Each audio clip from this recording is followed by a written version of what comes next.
Hello the internet, it's Ghost here and welcome to another episode of Creative Minecraft, except it's Halloween edition today. It's a Sunday, so you get spooky build. Today we're doing a witch's tower inspired by the tower out of Rapunzel, except the colour palette's slightly different because I don't want it to look quite so happy. We're going with a very kind of, I guess, muted colour palette for a lot of the builds we're going to be doing at the minute, just for like the Halloween stuff. Obviously the Taylor Swift village is going to be bright, colourful and chaotic, and realistically I need to just add some finishing touches to the Fearless village, and then we're on to the Speak Now village. Wait, no, we're going to skip and go to red because autumn. My brain is just not kicking in.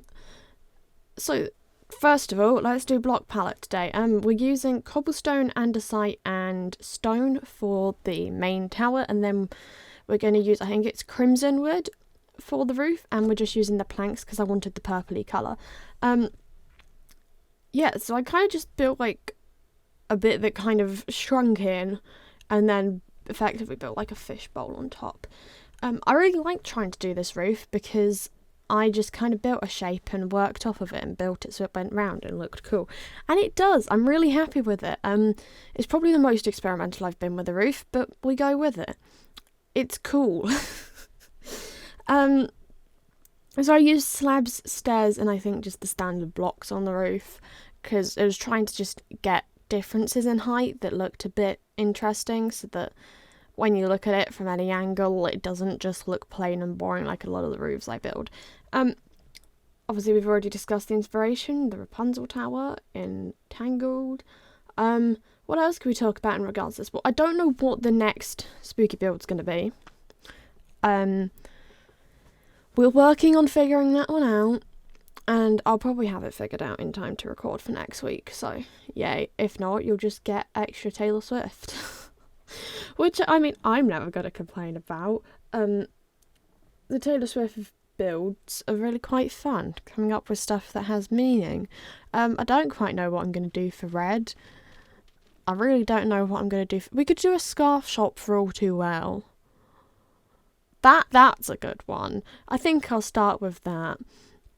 Right, going back to the build. On the inside I added a staircase kind of spiralling around. I then decided I wanted to add separate floors and use ladders and stuff to make it a little easier because it's a bit of an awkward shape to build into, and once you kind of put the stairs in, there's like not much space.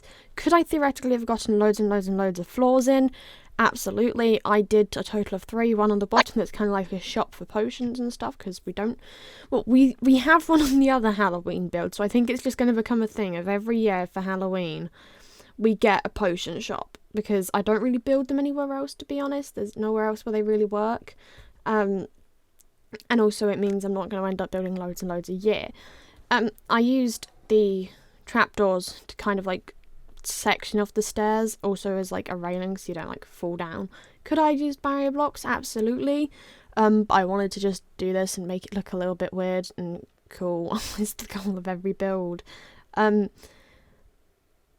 then the second floor I think is just like books and extra storage, and the top floor is like a little apartment effectively.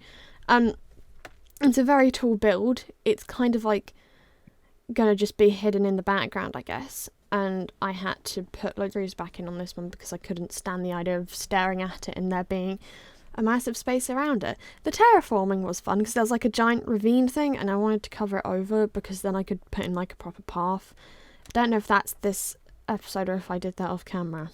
I probably did it off camera because we've had a number of terraforming episodes this year.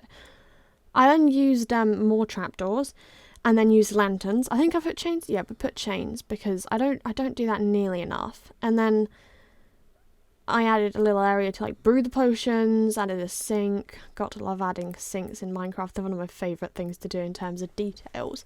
Added light blocks to light it up a bit more, added in all the storage, and that was effectively it for the inside of the tower, I think. Then we went on to a garden. I basically made it so there's... Oh no, I covered the sides of the tower in glow lichen. We'd already done the glow berries. I missed that in the video then. And I went onto the garden. I used coarse dirt to make a pathway. Added, I think, azalea leaves as like a hedge to kind of section it off a little. I like where it feels right sectioning off parts of my builds because then it kind of distinguishes between each thing, because particularly with the block palette ones, it's all kind of a bit of a mess. Then I added in, I think that was melons and beetroot and potatoes and torch flowers. They are called torch flowers, right? Then I added in loads of flowers and ultimately added in more trees to kind of fill the area back in, which I might not have done in this because I needed to work out the thumbnail and I didn't want to add loads of trees and then it be in the way. Anyways, the internet, that's it for this video. Have a good day.